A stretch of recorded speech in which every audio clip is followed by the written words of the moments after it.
तो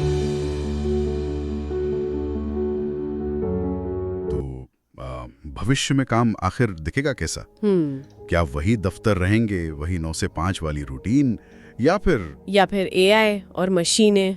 हाँ, ये सवाल तो है। बिल्कुल, और ये आजकल हर किसी के दिमाग में घूम रहा है ना? हाँ, और घूमना भी चाहिए, क्योंकि इन सवालों के पीछे ना एक बहुत बड़ी सच्चाई है। अच्छा। हाँ, हम एक ऐसे मोड़ पर हैं जहाँ काम करने का, कमाने का, यहाँ तक कि सोचने का तरीका, वो सब बदल रहा है। मतलब ये कोई छोटा मोटा बदलाव नहीं है? बिल्कुल नहीं, ये तो एक पूरी क्रांति की आहट है, समझिए। और इसी क्रांति को, इसी बदलाव को समझने के लिए आज हम यहाँ आए। बिल्कुल। आज हम बात कर रहे हैं काम के भविष्य पर। हमारे पास कुछ स्रोत हैं, कुछ लेख, कुछ रिसर्च जो इस पूरी तस्वीर को दिखाते हैं। हाँ, और हमारा मकसद यही है कि इन स्रोतों में थोड़ा गहरे उतरें। हाँ, और समझें कि कैसे इंसान, मशीनें और ये जो इंटरनेट है, ये सब मिलकर प्रोडक्टिविटी को कहाँ ले जा रहे हैं। और इस नए दौर के मुख्य पहलू क्या हैं? सही। तो चलें, शुरू करें। हाँ बिल्कुल, शुरुआत करते हैं उस चीज से जो शायद इस पूरे बदलाव के सेंटर में है। एआई और ऑटोमेशन। एग्जैक्टली। एआई यानी आर्टिफिशियल इंटेलिजेंस और ऑटोमेशन। अगर हम इतिहास देखें तो पहले औद्योगिक क्रांति हुई, मसल्स की जगह मशीनें आ गई। हाँ। फिर आई डिजिटल क्रांति, कंप्यूटर, इंटरनेट, दुनिया बदल गई। बिल्कुल। लेकिन अब जो हो रहा है वो शायद उससे भी ज्यादा गहरा है, एआई क्रांति। हाँ, क्योंकि यहाँ मशीनें सिर्फ हुक्म नहीं मान रही, वो सोच रही हैं। हाँ, ये बहुत महत्वपूर्ण पॉइंट है। अब मशीनें सिर्फ कैलकुलेट नहीं करती या सिर्फ काम नहीं करती, वो सोचती हैं, सीखती हैं, भाषा समझती हैं, बातें करती हैं और कुछ हद तक तो फैसले भी ले रही हैं। ये सोचने वाली मशीन का दौर है। इसके उदाहरण तो मतलब हर तरफ है। बिल्कुल, जैसे चैट जीपीटी को ही देख लीजिए, क्या नहीं कर सकता। लिख सकता है, कोड कर सकता है, कविता कर सकता है। हाँ, और माइक्रोसॉफ्ट का को-पायलट है, वो ऑफिस के कामों में मदद करता है। बिल्कुल। मिडजर्नी जैसे टूल हैं, आप बस शब्द लिखिए और वो कमाल की तस्वीरें बना देते हैं। और कारों में टेस्ला का ऑटो पायलट। हाँ, वो तो ड्राइविंग का मतलब ही बदल रहा है। तो ये सिर्फ औजार नहीं रहे अब। नहीं, ये उससे ज्यादा हैं। ये जैसे हमारे दिमाग का एक्सटेंशन बन गए हैं, हमारी क्षमताओं को बढ़ा रहे हैं। हाँ, और स्रोतों में ये बात बार बार आ रही है कि एआई का मकसद इंसानों की जगह लेना नहीं है। बिल्कुल, ये उन्हें और सशक्त बनाना है, एम्पावर करना है। इसे ऑगमेंटेड इंटेलिजेंस भी कहते हैं। ऑगमेंटेड इंटेलिजेंस मतलब बुद्धिमत्ता को बढ़ाना। हाँ, इंसानी क्षमताओं को बढ़ाना। तो इसका मतलब ये हुआ कि जो काम बड़े बोरिंग थे, रिपीटेटिव थे, जिनमें घंटों लगते थे, हाँ, वो अब एआई की मदद से मिनटों में हो रहे हैं। हाँ बिल्कुल, सेकंडों में भी। स्रोत बताते हैं कि जैसे डॉक्टर हैं, वो एआई से मेडिकल इमेज को ज्यादा अच्छे से एनालाइज कर पा रहे हैं। अच्छा। हाँ, बीमारी जल्दी पकड़ में आ रही है। वकील एआई का इस्तेमाल करें लीगल डॉक्यूमेंट्स खंगालने में। डिजाइनर एआई टूल से नए आइडियाज ले रहे हैं, प्रोटोटाइप बना रहे हैं बहुत तेजी से। और वैज्ञानिक भी इस्तेमाल कर रहे होंगे। जाहिर है, जटिल डेटा पैटर्न समझने में एआई बहुत मदद कर रहा है। तो नतीजा क्या है? प्रोडक्टिविटी बढ़ रही है हर फील्ड में। बिल्कुल जबरदस्त उछाल आ रहा है प्रोडक्टिविटी में। अच्छा, एआई के साथ एक और शब्द है जो बार बार आता है, ऑटोमेशन। हाँ, क्या ये दोनों एक ही चीज है या कुछ फर्क है इनमें? देखिए, जुड़े हुए तो है पर थोड़े अलग हैं।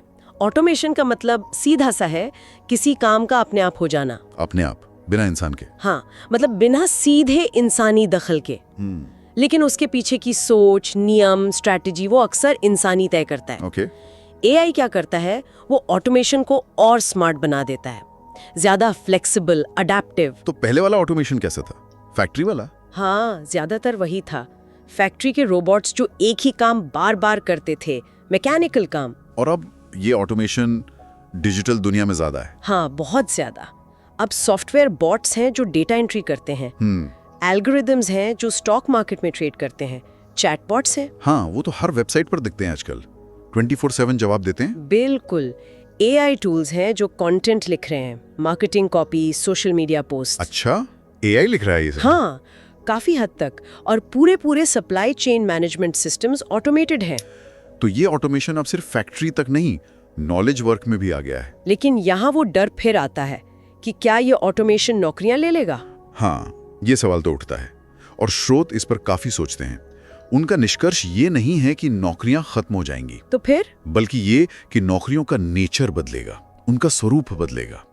ऑटोमेशन एक तरह से इंसानों को बेरोजगार करने की बजाय उन्हें अपग्रेड कर रहा है। अपग्रेड, ये तो सुनने में अच्छा लग रहा है। इसका मतलब क्या हुआ? मतलब ये कि इंसान अब उन कामों से हट रहा है जो मशीनें बेहतर कर सकती हैं या तेजी से कर सकती हैं। जैसे डेटा प्रोसेसिंग, बहुत ज़्यादा रिपीट होने वाले काम या भारी मेहनत वाले काम। अच्छा। और अब इंसान उन कामों की तरफ जा रहा है जहां उसकी असली ताकत है। कहाँ? क्रिएटिविटी, प्रॉब्लम सॉल्विंग, स्ट्रैटेजी बनाना, क्रिटिकल थिंकिंग और सबसे ज़रूरी इमोशनल इंटेलिजेंस। इमोशनल इंटेलिजेंस मतलब लोगों को समझना। हाँ, लोगों को समझना, टीम में काम करना, लीडरशिप, ये वो चीजें हैं जहां फिलहाल मशीनें इंसानों के आसपास भी नहीं है। तो ये एक तरह की पार्टनरशिप है मशीन और इंसान के बीच। बिल्कुल सही, ये पार्टनरशिप का दौर है, मुकाबले का नहीं। मशीनें संभाल रही हैं कैसे करना है और इंसान फोकस कर रहा है क्यों करना है और आगे क्या करना है।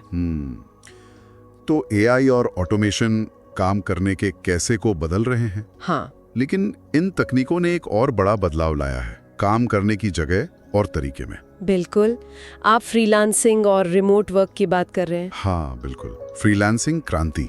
हाँ, क्योंकि एआई और ऑटोमेशन ने सिर्फ ये नहीं बदला कि काम क्या है, बल्कि ये भी बदल दिया कि काम कौन कर सकता है और कहाँ से कर सकता है। सही, अब काम किसी ऑफिस की बिल्डिंग या किसी एक शहर में बंधा नहीं है। नहीं, बिल्कुल नहीं। स्रोत यही बताते हैं कि इंटरनेट और डिजिटल टूल्स की वजह से आज कोई भी इंसान कहीं भी बैठा हो, भारत के छोटे शहर में हो या यूरोप में, हाँ, वो दुनिया की किसी भी कंपनी के लिए काम कर सकता है। ये कमाल की बात है। और इसमें उन प्लेटफॉर्म्स का बड़ा हाथ है ना, जैसे फाइवर, अपवर्क। हाँ, फाइवर, अपवर्क, टॉपटेल, इन जैसे प्लेटफॉर्म्स ने तो एक तरह से ग्लोबल टैलेंट इकोनॉमी बना दी है। ग्लोबल टैलेंट इकोनॉमी मतलब प्रतिभा का वैश्विक बाजार। हाँ, अब कंपनियों के पास चॉइस है कि वो दुनिया में कहीं से भी बेस्ट टैलेंट हायर करें, और लोगों के पास चॉइस है कि वो दुनिया भर में मौके तलाशें। मतलब लैपटॉप ही ऑफिस है। बिल्कुल, लैपटॉप ऑफिस है और क्लाइंट कहीं भी हो सकता है। काम सच में बस एक क्लिक दूर है। ये तो अवसरों की बात हुई, लेकिन स्रोत फ्रीलांसिंग को सिर्फ पैसे कमाने से आगे भी देखते हैं। हाँ बिल्कुल, ये सिर्फ गिग इकोनॉमी या पार्ट टाइम काम नहीं है। कई लोगों के लिए ये फ्रीडम की, स्वतंत्रता की नई परिभाषा है। स्वतंत्रता कैसे? आप अपने समय के मालिक हैं। कब काम करना है, कितना करना है, ये आप तय करते हैं। हाँ, ये तो है। आप अपने स्किल्स के मालिक हैं। आप चुनते हैं कि किस तरह के प्रोजेक्ट्स करने हैं, और एक तरह से आप अपने सपनों के मालिक हैं। आप अपनी शर्तों पर करियर बना सकते हैं। और ये ग्लोबल रीच इसे और पावरफुल बनाती है। जाहिर है, आप सिर्फ लोकल मार्केट तक सीमित नहीं है। तो तस्वीर ये बन रही है, एआई चीजों को स्मार्ट बना रहा है, ऑटोमेशन काम आसान कर रहा है, और फ्रीलांसिंग प्रतिभा और अवसर को फैला रहा है। हाँ, तो इन सब के मिलने से भविष्य का ऑफिस कैसा होगा? क्या ये ऑफिस खत्म हो जाएंगे? नहीं, खत्म शायद ना हो। स्रोतों का इशारा है कि भविष्य हाइब्रिड होगा। हाइब्रिड मतलब थोड़ा ऑफिस, थोड़ा घर? हाँ बिल्कुल, जरूरत के हिसाब से, कभी ऑफिस, कभी घर, कभी कहीं और से। लेकिन इससे भी ज्यादा जरूरी बात यह है कि इस हाइब्रिड वर्कप्लेस में इंसान और एआई साथ काम करेंगे। इंसान और एआई का साथ काम करना, ये कैसे होगा? मान लीजिए मीटिंग चल रही है, शायद कोई एआई असिस्टेंट हो जो नोट्स ले रहा हो या डेटा पॉइंट्स फटाफट निकाल कर दे रहा हो। फैसले ज्यादा डेटा ड्रिवन होंगे। एआई पैटर्न बताएगा, इनसाइट्स देगा, लेकिन फाइनल कॉल इंसान का होगा। हाँ, दिशा, नैतिकता, वो सब इंसान तय करेगा। हम मेटावर्स ऑफिसेस के बारे में भी सुन रहे हैं। हाँ, वर्चुअल रियलिटी वाले ऑफिस। हाँ, वर्चुअल मीटिंग्स तो खैर अब हो ही नहीं है।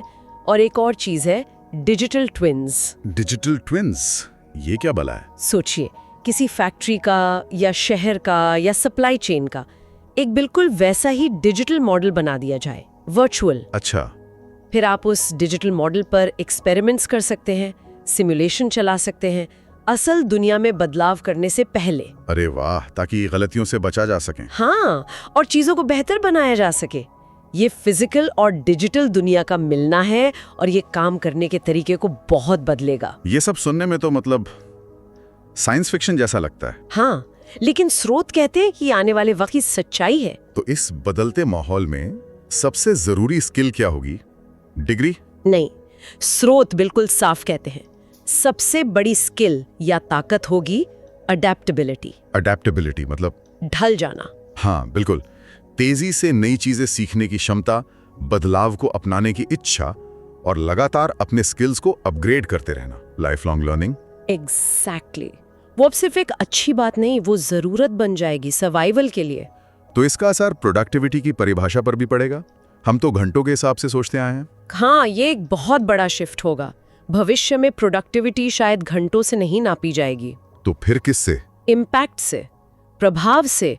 आपने क्या वैल्यू बनाई, क्या नतीजा दिया, कौन सी प्रॉब्लम सॉल्व की, आपकी क्रिएटिविटी का, आपकी स्ट्रैटेजी का क्या असर हुआ। मतलब क्वालिटी ज्यादा महत्वपूर्ण होगी क्वांटिटी से? बिल्कुल, क्वालिटी और रिजल्ट्स, सिर्फ काम निपटाना या घंटे पूरे करना नहीं। तो अगर हम भविष्य के एक सुपर प्रोडक्टिव इंसान की कल्पना करें स्रोतों के हिसाब से, वो कैसा होगा? कल्पना कीजिए एक ऐसे इंसान की जो एआई टूल्स को सिर्फ इस्तेमाल नहीं करता बल्कि उन्हें अपने क्रिएटिविटी का एक्सटेंशन मानता है। अच्छा। जो ऑटोमेशन से अपने रूटीन काम हटा देता है ताकि वो जरूरी चीजों पर फोकस कर सके। ठीक है। और जो फ्रीलांसिंग या रिमोट वर्क से दुनिया भर के बेस्ट अफसरों तक पहुंचता है।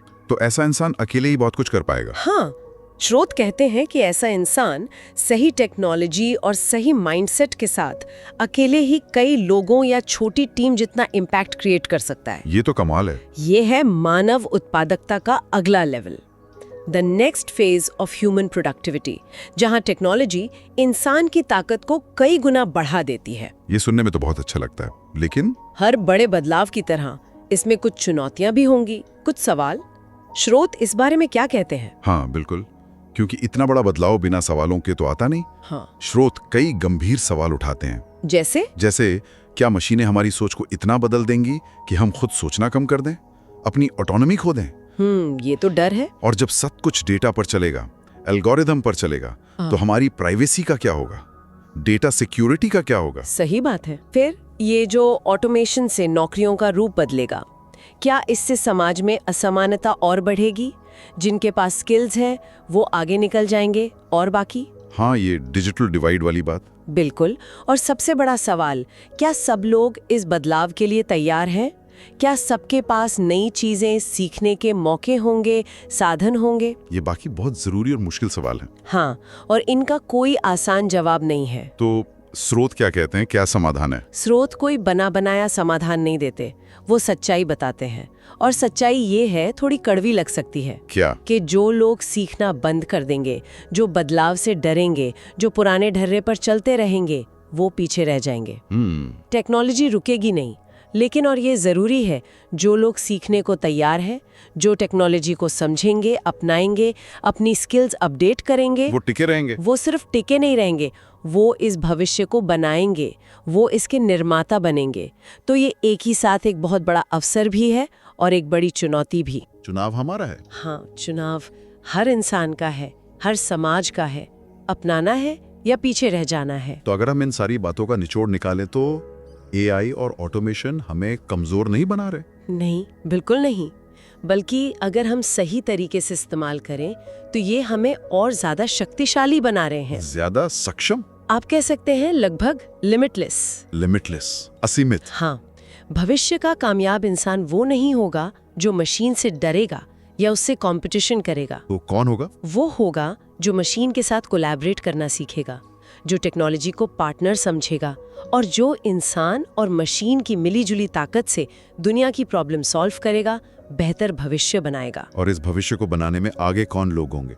स्रोत किन पर फोकस कर रहे हैं? स्रोत इशारा करते हैं फ्रीलांसर्स की तरफ, जो अपनी शर्तों पर ग्लोबल लेवल पर काम करेंगे। और क्रिएटर्स, जो नए आइडियाज लाएंगे, कंटेंट बनाएंगे, नए अनुभव रचेंगे। और थिंकर्स, जो मुश्किल प्रॉब्लम्स को एनालाइज करेंगे, स्ट्रैटेजी बनाएंगे, सही दिशा देंगे। मतलब वो लोग जो अपनी खास स्किल, क्रिएटिविटी, क्रिटिकल सोच और अडेप्टेबिलिटी से आगे बढ़ेंगे। ये भविष्य की एक उम्मीद जगाने वाली तस्वीर है। हालांकि चुनौतियां भी कम नहीं है। बिल्कुल। और अंत में इन सभी स्रोतों से एक बहुत पावरफुल बात निकल कर आती है, जो शायद इस पूरी बातचीत का सार है। क्या? भविष्य उन्हीं का है जो बदलाव से नहीं डरते, बल्कि उसे अपना हथियार बना लेते हैं।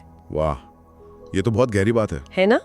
इस पर सोचने की जरूरत है। बिल्कुल। और ये हमें सोचने पर मजबूर करती है कि इस बदलते माहौल में हम खुद को कैसे ढाल सकते हैं। पर्सनल लेवल पर इन नई टेक्नोलॉजी का फ़ायदा उठाने के लिए हम क्या कदम उठा सकते हैं? ये सवाल शायद हम सबके लिए है, सोचने के लिए।